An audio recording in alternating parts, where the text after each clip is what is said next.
તો બાકીના બધા જ ત્રિકોણમિતીય ગુણોત્તર શોધો।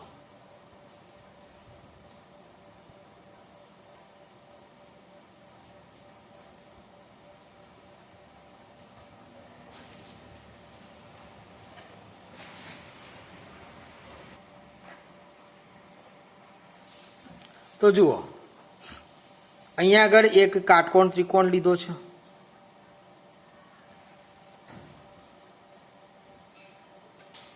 સૌથી પહેલી વાત સેક થીટા। હવે આ એબીસી કાટકોણ ત્રિકોણ છે અને આ ખૂણો થીટા છે। તો સેક થીટા, સેક એટલે શું? તો કે ભાઈ કોસનો વ્યસ્ત, તો પાસેની બાજુ ભાગ્યા કર્ણ, કર્ણ ભાગ્યા પાસેની બાજુ એટલે એસી ભાગ્યા બીસી। હવે અહીંયા આગળ સેક થીટાનું મૂલ્ય 13/12 આપેલું છે, માટે અહીંયા આગળ એસી બરાબર 13 લો અથવા 13K લો તો પણ ચાલશે, અને બીસી બરાબર 12 લો અથવા 12K લો તો આ બંનેના ગુણોત્તરમાંથી K ઉડી જશે। તો અહીંયા આગળ એસી બરાબર 13K અને બીસી બરાબર 12K। આ ત્રિકોણ એબીસીમાં માપ ખૂણો બી 90 અંશ છે, તો AB square plus BC square is equal to AC square. તો AB સ્ક્વેર શોધવાનો છે પ્લસ BC સ્ક્વેર એટલે 12K નો square is equal to AC square એટલે 13K નો સ્ક્વેર, માટે AB સ્ક્વેર પ્લસ 12 નો વર્ગ 144 અને K નો વર્ગ K સ્ક્વેર, 13 નો વર્ગ 169 K સ્ક્વેર, માટે AB square is equal two 169 K square minus 144 K square, માટે AB square is equal two 25 K square, માટે AB બરાબર 5K। હવે બાકીના બધા જ ત્રિકોણમિતીય ગુણોત્તર શોધવાના છે સેક સિવાયના। તો આપણે શરૂઆત કરીશું સાઇનથી। તો ચલો, સાઇન થીટા બરાબર સામેની બાજુ ભાગ્યા કર્ણ, એટલે થીટા ખૂણાની સામેની બાજુ AB છે ભાગ્યા કર્ણ AC છે। તો AB છે 5K, કર્ણ છે 13K, K ઉડી જાય એટલે 5/13 જવાબ પહેલો। બીજું આપણે શોધવું છે કોસ થીટા। કોસ થીટા એટલે શું? તો કે પાસેની બાજુ ભાગ્યા કર્ણ, પાસેની બાજુ છે BC ભાગ્યા કર્ણ છે AC, BC છે 12K, કર્ણ છે 13K, K ઉડી જાય તો 12/13। એના પછી આપણે ત્રિકોણમિતીય ગુણોત્તરની વાત કરીએ તો સાઇન કોસ પછી ટેન થીટા, અહીંયા લખીએ છીએ ટેન થીટા। તો જો આકૃતિ આ રહી આપણી પાસે, ટેન એટલે શું થશે? તો કે સામેની બાજુ ભાગ્યા પાસેની બાજુ એટલે AB ભાગ્યા BC। તો ટેન થીટા બરાબર થશે AB ભાગ્યા BC। AB એટલે કેટલું માપ હતું? તો કે ભાઈ 5K, BC એટલે કેટલું હતું? 12K, K કેન્સલ તો 5/12। આ ત્રીજો ત્રિકોણમિતીય ગુણોત્તર। પછી આપણે લઈએ છીએ કોટ થીટા। તો કોટ ટેનનો વ્યસ્ત છે, તો પાસેની બાજુ ભાગ્યા સામેની બાજુ એટલે BC ભાગ્યા AB થશે, એટલે થશે શું? તો કે ભાઈ 12K ભાગ્યા 5K, K ઉડી જશે, 12/5 આવશે। પાંચમો જે છે એ આપણે લઈએ છીએ સેક થીટા। ભલે આમાં આપેલો છે પણ હું શોધી જ કાઢું છું। તો સેક થીટા એટલે શું થાય? તો કે કર્ણ ભાગ્યા પાસેની બાજુ એટલે AC ભાગ્યા BC। તો AC એટલે કેટલા? તો કે ભાઈ 13K, BC એટલે કેટલા? 12K, K ઉડી ગયા, 13/12 જવાબ। છઠ્ઠો અને છેલ્લો ત્રિકોણમિતીય ગુણોત્તર કોસેક થીટા। તો કર્ણ ભાગ્યા સામેની બાજુ, તો કર્ણ AC, સામેની બાજુ AB, તો 13K ભાગ્યા 5K, K ઉડી જાય તો 13/5 થશે। આ હતો આપણો દાખલો, સમજ પડી હશે। હવે આપણે આગળના દાખલાની વાત કરીશું, દાખલા નંબર 6। છઠ્ઠા દાખલાની રકમ આ પ્રમાણે છે। ખૂણો A અને ખૂણો B એવા લઘુકોણ છે, ખૂણો A તથા ખૂણો B એવા લઘુકોણ છે જેથી cos A is equal two cos B છે, તો સાબિત કરો કે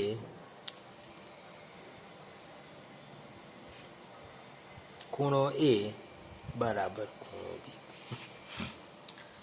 ખૂણો A અને ખૂણો B બે લઘુકોણ છે, એટલે અહીંયા આગળ ત્રિકોણ એબીસીમાં ખૂણો સી કાટખૂણો લઈ શકાય છે. તો જોઈએ, એક કાટકોણ ત્રિકોણ છે આપણી પાસે, એની અંદર એ ખૂણો લઘુકોણ છે અને બી ખૂણો પણ લઘુકોણ છે, તો બાકી સી ખૂણો કાટખૂણો લઈ શકીએ. તો ત્રિકોણ એબીસીમાં ખૂણો સી 90 છે, ખૂણો એ અને ખૂણો બી લઘુકોણ છે. હવે આ એ અને બી લઘુકોણ છે, એના માટે આપણને આપેલું છે શું? તો ભાઈ cos A બરાબર cos B. આપેલી માહિતીની વાત કરીએ તો cos A is equal two cos B. કોસનું સૂત્ર તો કે પાસેની બાજુ ભાગ્યા કર્ણ. તો અહીંયા આગળ આ એ ખૂણાની પાસેની બાજુ એટલે AC ભાગ્યા કર્ણ એટલે AB. એ જ પ્રમાણે cos B એટલે બી ખૂણાની પાસેની બાજુ એટલે BC ભાગ્યા કર્ણ એટલે AB. આ AB ભાગાકારમાંથી સામે ગુણાકારમાં લઈ જાઓ તો AC બરાબર BC અપોન AB ગુણ્યા AB થશે. આ AB અને AB ઉડી જશે એટલે આપણે કહી શકાય કે AC બરાબર BC છે. આ બે બાજુઓના માપ સરખા આવ્યા. હવે કોઈ પણ ત્રિકોણ હોય એની બે બાજુઓ સમાન હોય તો એના સામેના ખૂણા સમાન થાય, એટલે અહીંયા આગળ કહી શકાય કે આ બે બાજુઓ સમાન આવી એટલે AC નો સામેનો ખૂણો B અને BC નો સામેનો ખૂણો A સરખા થાય. તો આ હતો આપણો દાખલા નંબર 6. ખ્યાલ આવ્યો હશે દાખલા નંબર 6, બરાબર. હવે આપણે 7મા દાખલાની વાત કરીશું. દાખલા નંબર 7. તો 7મો પ્રશ્ન આ પ્રમાણે છે, જો cot થીટા બરાબર 7/8 હોય તો 1 plus sine theta 1 minus sine theta upon 1 plus cos theta into 1 minus cos theta, આ એક શોધવાનું છે, અને બીજું કોટ સ્ક્વેર થીટા શોધો. હવે આમ જોવા જઈએ તો ત્રિકોણની અંદર આપણને કોટ થીટા આપેલો છે અને કોટ સ્ક્વેર થીટા શોધવાનો છે, તેનો ડાયરેક્ટ વર્ગ જ થઈ જશે. તો અહીંયા આગળ સૌ પ્રથમ આપણે વાત કરીશું એક કાટકોણ ત્રિકોણની.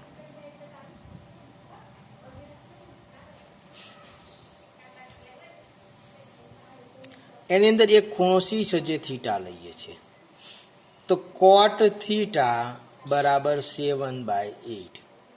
કોટ થીટા એટલે થીટા ખૂણાની પાસેની બાજુ ભાગ્યા સામેની બાજુ એટલે BC ભાગ્યા AB ઇઝ ઇક્વલ ટુ 7/8. માટે BC બરાબર આપણે લઈશું 7K અને AB બરાબર લઈશું 8K. એટલે BC બરાબર જે 7K અને AB 8K, માટે AC square is equal two AB square plus BC square. તો AB સ્ક્વેર એટલે કેટલા? તો ભાઈ 8K નો વર્ગ પ્લસ BC સ્ક્વેર એટલે કેટલા? તો 7K નો વર્ગ. 8 નો વર્ગ 64K સ્ક્વેર, 7 નો વર્ગ 49K સ્ક્વેર. તો 9 ને 4 13, 13 નો તગડો વધી 1, 6 ને 4 10 ને 1 11, 113K સ્ક્વેર. માટે AC બરાબર √113K.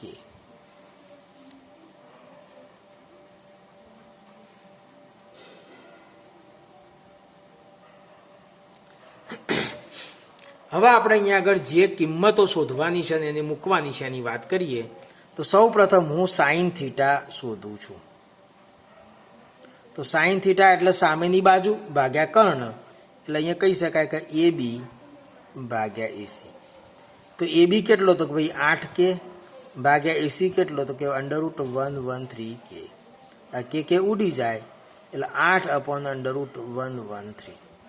એ જ રીતના કોસ થીટા વિચારો તો કોસ થીટા એટલે પાસેની બાજુ ભાગ્યા કર્ણ એટલે બીસી ભાગ્યા કર્ણ એટલે એસી. બીસી એટલે કેટલા તો કે ભાઈ 7k ભાગ્યા √113k. આ કે ને કે ઉડી જાય તો 7/√113. આ સાઈન અને કોસ મળી ગયા. આની કિંમતો આપણે આમાં મૂકવાની છે, જે આપણે શોધવાનું છે એની અંદર. તો જોઈએ આપણે જે શોધવું છે એની વાત કરું તો 1 + સાઈન થીટા બીજા કૌંસમાં 1 - sine theta upon 1 + cos theta બીજા કૌંસમાં 1 - કોસ થીટા. હવે જુઓ આપણે અવયવ ભણેલા છીએ તો 1 + સાઈન ગુણ્યા 1 - સાઈન તો 1 - સાઈન સ્ક્વેર કરી શકાય. તો શું થઈ જશે તો કે ભાઈ 1 - સાઈન સ્ક્વેર થીટા.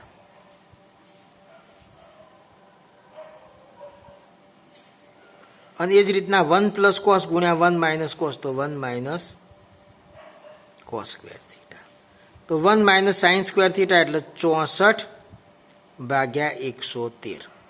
8નો વર્ગ 64 થશે અને √113નો વર્ગ 113 થશે. એ જ રીતના નીચે 1 - કોસ સ્ક્વેર તો 7નો વર્ગ 49 નીચે √નો વર્ગ 113. હવે અહીંયા આગળ સમજીશું કે આનું સાદુરૂપ શું થાય છે. તો અહીંયા આગળ જોઈએ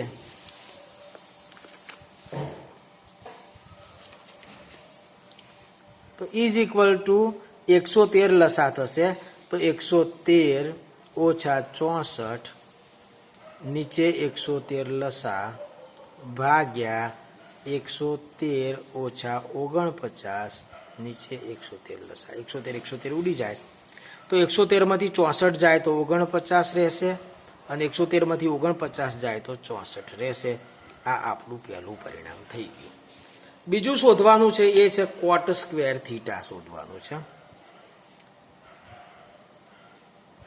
તો કોટ સ્ક્વેર થીટા એટલે કોટ થીટાનો વર્ગ અને કોટ થીટા તો આપણને રકમમાં આપેલા જ હતા 7/8 અને એનો વર્ગ કરવાનો 7નો વર્ગ 49 8નો વર્ગ 64. આ હતો આપણો દાખલા નંબર 7. હવે દાખલા નંબર 8ની વાત કરીએ આપણે. તો 8મો દાખલો સમજીશું. દાખલા નંબર 8માં શું કહેવા માંગે છે.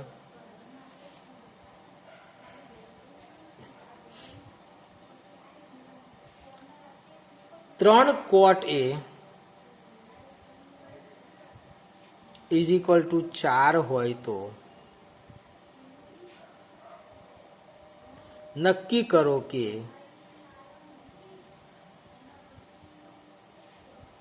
One minus tan square A upon 1 plus tan square A is equal to cos square A minus sine square ए.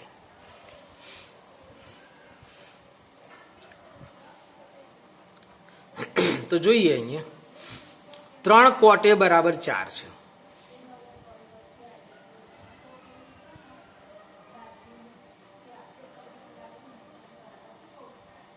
કોટ એ બરાબર 4/3. હવે અહીંયા આગળ એક કાટકોણ ત્રિકોણ લો. આ એ પી અને સી. આ એ ખૂણો છે. તો કોટ એ એટલે પાસેની બાજુ ભાગ્યા સામેની બાજુ એટલે એ બી ભાગ્યા બીસી બરાબર 4/3. માટે એ બી બરાબર 4k અને બીસી બરાબર 3k. તો એ બી કેટલો તો 4k અને બીસી કેટલો તો 3k. હવે અહીંયા ત્રિકોણ એબીસીમાં ખૂણો બી 90 છે. માટે AC square is equal to AB square plus BC square એટલે 4kનો વર્ગ વત્તા બીસી સ્ક્વેર એટલે 3kનો વર્ગ. 4નો વર્ગ કેટલો તો કે 16k સ્ક્વેર. 3નો વર્ગ કેટલો તો 9k સ્ક્વેર. 16 અને 9 ભેગા કરો તો 25k² થશે. આ AC² થશે. AC² બરાબર 25k² માટે AC બરાબર 5k થશે.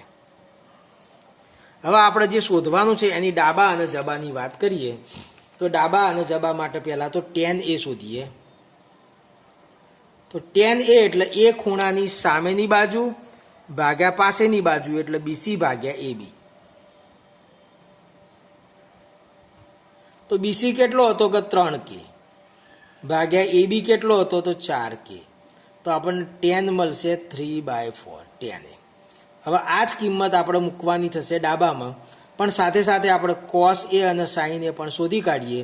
તો cos A એટલે એ ખૂણાની પાસેની બાજુ જે 4k છે ભાગ્યા કર્ણ 5k છે. તો આ થશે 4/5. અને sin A ની વાત કરું તો એ ખૂણાની સામેની બાજુ ભાગ્યા કર્ણ આ બે ઉડી જશે તો 3/5 થઈ જશે. હવે આપણે LHS લઈશું. તો LHS બરાબર 1 - tan² A upon 1 + tan² A. તો 1 ઓછા tan A નો વર્ગ તો 3/4 નો વર્ગ, નીચે 1 વત્તા tan A નો વર્ગ તો 3/4 નો વર્ગ. તો 1 ઓછા 3 નો વર્ગ 9, 4 નો વર્ગ 16, નીચે 1 વત્તા 3 નો વર્ગ 9, 4 નો વર્ગ 16. 16 લસા લઈએ, બંને બાજુથી લસા ઉડી જશે. 16 એકા 16 ઓછા 9, નીચે 16 ઉડી જવાનું. 16 એકા 16 વત્તા 9.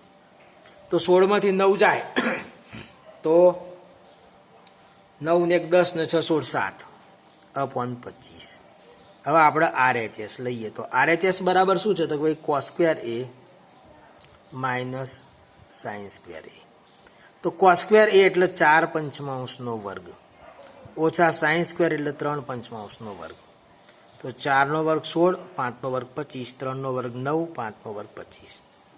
25 લસા લઈએ તો 16 ઓછા 9 એટલે 7/25 માટે LHS = RHS માટે થઈ ગયું સાબિત. તો આ હતો આપણો દાખલા નંબર 8. બરાબર. તો આજે આટલા સુધીના દાખલા જોઈએ છીએ. હવે આગળ આપણે આવતા તાસની અંદર જોઈશું